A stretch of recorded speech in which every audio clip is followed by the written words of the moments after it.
সংকেত। এ তাই কাদের। আমাদের খোরশেদপুর গ্রামের সমাজ কি বিভক্ত হতে চলেছে?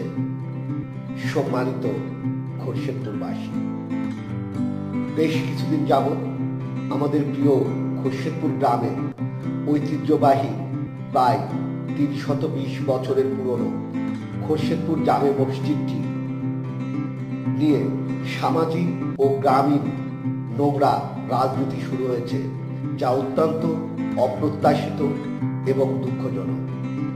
গ্রামের কতিপয় তথাকথিত সমাজপতি পবিত্র মসজিদ, মাদ্রাসা ও এতিমখানা নিয়ে ধর্মের নামে বিভিন্নভাবে অর্থ আয়, সংসার খরচ, এমনকি ধর্ম নাম দিয়ে ব্যবসা শুরু করেছে। তাদের এহেন জঘন্য কাজগুলো বেশ কিছুকাল ধরেই চলে আসছিল, কিন্তু বিপত্তিটা শুরু হয় তখন থেকে, যখন গ্রামের কিছু সৎ, শিক্ষিত এবং জ্ঞানী ব্যক্তি ও তরুণ যুবকেরা এই পরিস্থিতির সমাপ্তি ঘটিয়ে কোরআন ও হাদিসের আলোকে এবং গ্রামবাসীর সর্বসম্মতিক্রমে মসজিদটি পরিচালনা করার উদ্যোগ গ্রহণ করেন।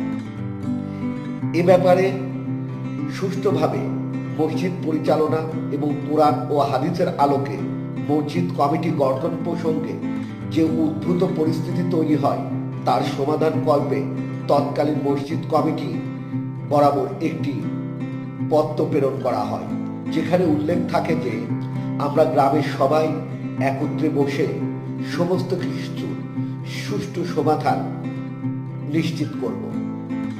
নিজেদের কুকীর্তি অথবা ধর্মীয় প্রতিষ্ঠান কেন্দ্রিক যেসব দুর্নীতি রয়েছে সেগুলি সবার সামনে উন্মোচিত হবে এবং নিজেদের এ যাবৎকালের কুকর্ম সকলের কাছে পরিষ্কার হয়ে যাবে ভেবে তারা বারবারই আলোচনার মাধ্যমে ওই সকল সমস্যার সমাধান করতে রাজি হননি।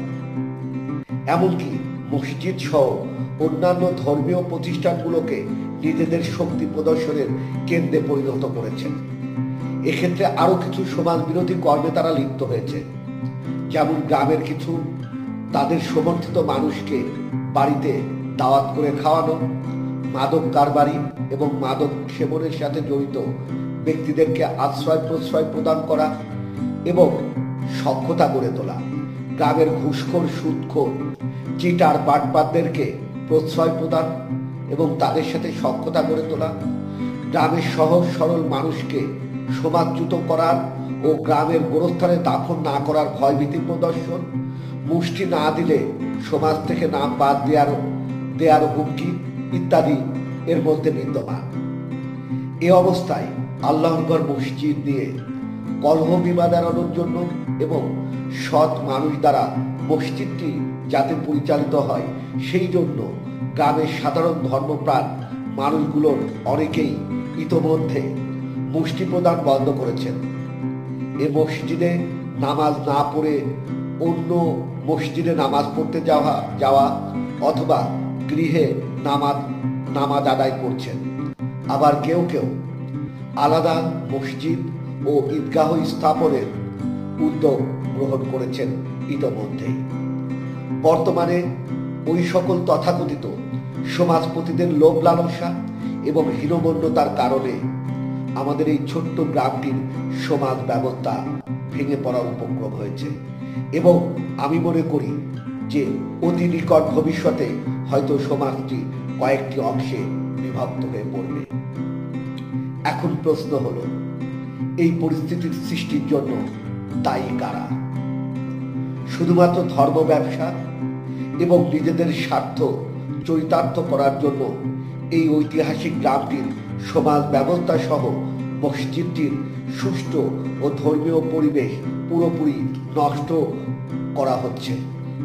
আজ আমরা কৃতজ্ঞ চিত্তে স্মরণ করতে চাই ওই সমস্ত মানুষগুলোকে যারা আমাদের পূর্ব প্রজন্মের ধর্মপ্রাণ মানুষ, যারা প্রায় ৩০০ বছর ধরে পর্যায়ক্রমে সততা, নিষ্ঠা ও ধর্মীয় নীতির সাথে এই মসজিদ সহ সমাজ তথা খোরশেদপুর গ্রামটিকে সুষ্ঠুভাবে পরিচালনা করে এসেছেন এবং গ্রামের মানুষের মধ্যে সৌহার্দ্য ও ভ্রাতৃত্বপূর্ণ সম্পর্ক বজায় রেখেছিলেন।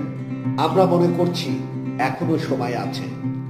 গ্রামের সকল শ্রেণীর মানুষ একত্রে বসে মসজিদ এবং সমাজকেন্দ্রিক যেসব অসঙ্গতি ও অবক্ষয় রয়েছে সেগুলো আলোচনার মাধ্যমে সুষ্ঠু সমাধান এবং ধর্ম ব্যবসার অবসান ঘটিয়ে আমাদের এই প্রিয় গ্রাম খোরশেদপুরকে একটি আদর্শ গ্রামে পরিণত করা সম্ভব। প্রিয় গ্রামবাসী, আমাদের ভয় হয় তখনই যখন শুনি মানুষের শেষ ঠিকানার স্থান গোরস্থানটিও ব্যবসার কেন্দ্রে পরিণত হয়েছে। ভালো থাকবেন, সুস্থ থাকবেন। আল্লাহ হাফেজ।